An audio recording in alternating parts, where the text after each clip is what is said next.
ನಮಸ್ಕಾರ ಆತ್ಮೀಯರೇ, media house ಕನ್ನಡಗೆ ಸ್ವಾಗತ. ರಾಜ್ಯ ರಾಜಕಾರಣದಲ್ಲಿ ಮಹತ್ವದ ಬದಲಾವಣೆಗೆ ಸಿಎಂ ಡಿಕೆ ಶಿವಕುಮಾರ್ ಮುನ್ನುಡಿ ಬರೆದಿದ್ದಾರೆ. ಪಕ್ಷದಲ್ಲಿ ನಾನಾ ಬೆಳವಣಿಗೆ ಆಗ್ತಾ ಇದೆ. ಖಾತೆ ವಿಷಯಕ್ಕೆ ಖ್ಯಾತೆ ತೆಗೆಯೋರು ಜಾಸ್ತಿ ಆಗ್ತಾ ಇದ್ದಾರೆ. ಸಚಿವ ಸ್ಥಾನಕ್ಕೆ ಭಾರಿ ಒತ್ತಡವೂ ಬರ್ತಾ ಇದೆ. ಆದ್ರೆ ಇದನ್ನೆಲ್ಲ ಬದಿಗಿಟ್ಟು ಡಿಕೆ ಶಿವಕುಮಾರ್ ಬೇರೆಯದ್ದೇ ಪ್ಲಾನ್ ರೆಡಿ ಮಾಡ್ತಾ ಇದ್ದಾರೆ. ರಾಜಕೀಯ ಶತ್ರುವಿನ ಕೋಟೆಗೆ ಭೇದಿಸೋದಕ್ಕೆ ಸಿಎಂ ಕೈ ಹಾಕಿದಂತೆ ಕಾಣ್ತಾ ಇದೆ. ಸಿಎಂ ಆದ್ಮೇಲೆ ಮೊದಲ ಬಾರಿಗೆ ಹುಟ್ಟೂರಿಗೆ ಹೋಗಿದ್ದ ಡಿಕೆಶಿ ದೊಡ್ಡ ಸಂದೇಶ ಕೊಟ್ಟು ಬಂದಿದ್ದಾರೆ. ಅದರಲ್ಲೂ ಕುಮಾರಸ್ವಾಮಿಯ ಭದ್ರಾ ಕೋಟೆಯನ್ನ ಛಿದ್ರ ಮಾಡುವ ಮುನ್ಸೂಚನೆ ನೀಡಿದ್ದಾರೆ. ನಾನು ನಿಮ್ಮೂರಿನ ಮಗ, ನನ್ನ ಕೈ ಭದ್ರಗೊಳಿಸಿ, ಜೆಡಿಎಸ್ ನಾಯಕರು ಕೂಡ ನನ್ನ ಜೊತೆ ಬನ್ನಿ ಅಂತ ಆಹ್ವಾನ ಕೊಟ್ಟಿದ್ದಾರೆ. ಇದರೊಂದಿಗೆ ಒಂದೇ ಕಲ್ಲಲ್ಲಿ ಎರಡು ಹಕ್ಕಿ ಹೊಡೆಯೋ ಪ್ಲಾನ್ ಮಾಡಿದ್ದಾರೆ ಅಂತ ರಾಜಕೀಯ ಪಂಡಿತರು ವಿಶ್ಲೇಷಿಸುತ್ತಿದ್ದಾರೆ.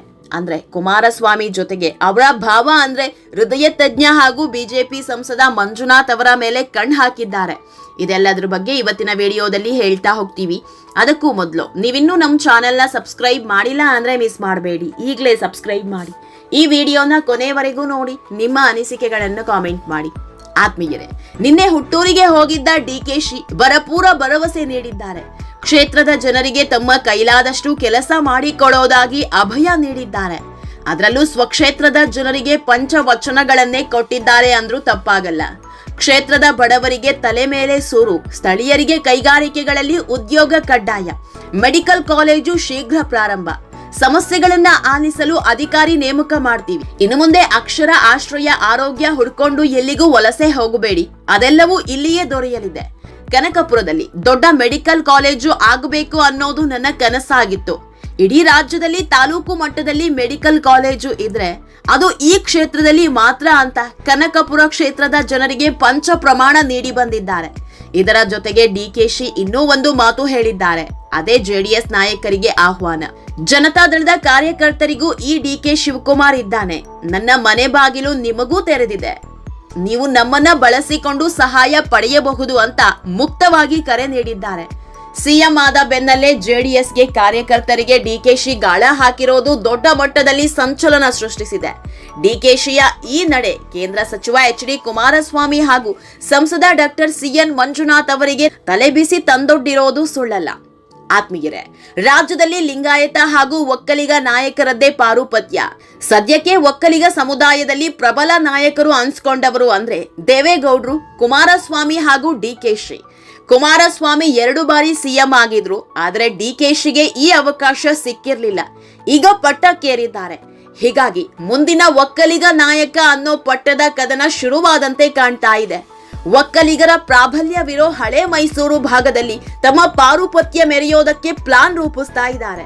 ಡಿಕೆ ಶಿವಕುಮಾರ್ ಸಿಎಂ ಹುದ್ದೆ ಅಲಂಕರಿಸ್ತಾ ಇದ್ದಂತೆ ಕುಮಾರಸ್ವಾಮಿ ರಾಜ್ಯ ರಾಜಕಾರಣಕ್ಕೆ ಮರಳೋದಕ್ಕೆ ರೆಡಿಯಾಗಿದ್ದಾರೆ ಅನ್ನೋ ಮಾತು ಕೇಳಿ ಬರ್ತಾ ಇದೆ.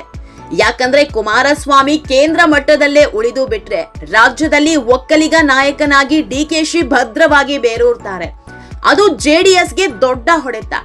ಚುನಾವಣೆಯಲ್ಲಿ ಜೆಡಿಎಸ್ಗೆ ಬರುವ ಮತಗಳು ಕಾಂಗ್ರೆಸ್ ಪಾಲಾಗುವ ಆತಂಕ ಇದೆ.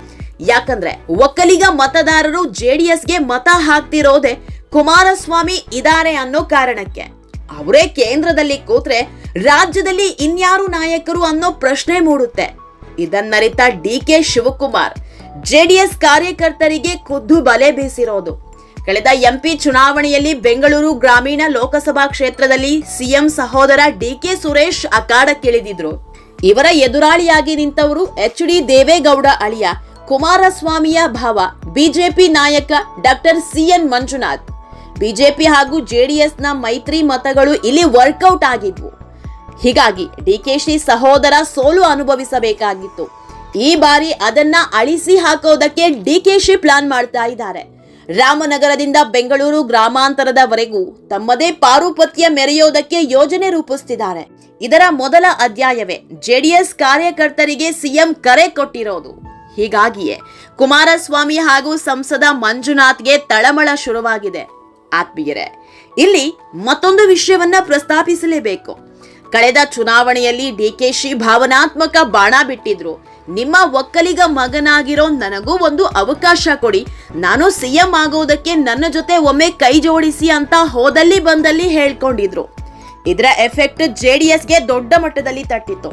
ಹಳೆ ಮೈಸೂರು ಭಾಗದಲ್ಲಿನ ಬಹುತೇಕ ಜೆಡಿಎಸ್ ಕ್ಷೇತ್ರಗಳನ್ನ ಕಾಂಗ್ರೆಸ್ ಕಬ್ಜಾ ಮಾಡಿಕೊಂಡಿತ್ತು.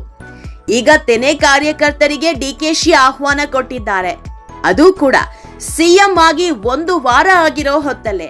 ಹೀಗಾಗಿ ತೆನೆ ಬಳಗದಲ್ಲಿ ದೊಡ್ಡ ಚರ್ಚೆ ಹುಟ್ಟು ಹಾಕಿರೋದಂತೂ ಸುಳ್ಳಲ್ಲ. ಆತ್ಮೀಯರೇ, ಈ ವಿಡಿಯೋ ನಿಮಗೆ ಇಷ್ಟವಾದಲ್ಲಿ ಲೈಕ್ ಮಾಡಿ, ಶೇರ್ ಮಾಡಿ, ಕಾಮೆಂಟ್ ಮಾಡಿ. ಇನ್ನೂ ನಮ್ಮ ಚಾನೆಲ್ನ ಸಬ್ಸ್ಕ್ರೈಬ್ ಮಾಡಿಲ್ಲ ಅಂದ್ರೆ ಮಿಸ್ ಮಾಡಬೇಡಿ, ಈಗಲೇ ಸಬ್ಸ್ಕ್ರೈಬ್ ಮಾಡಿ.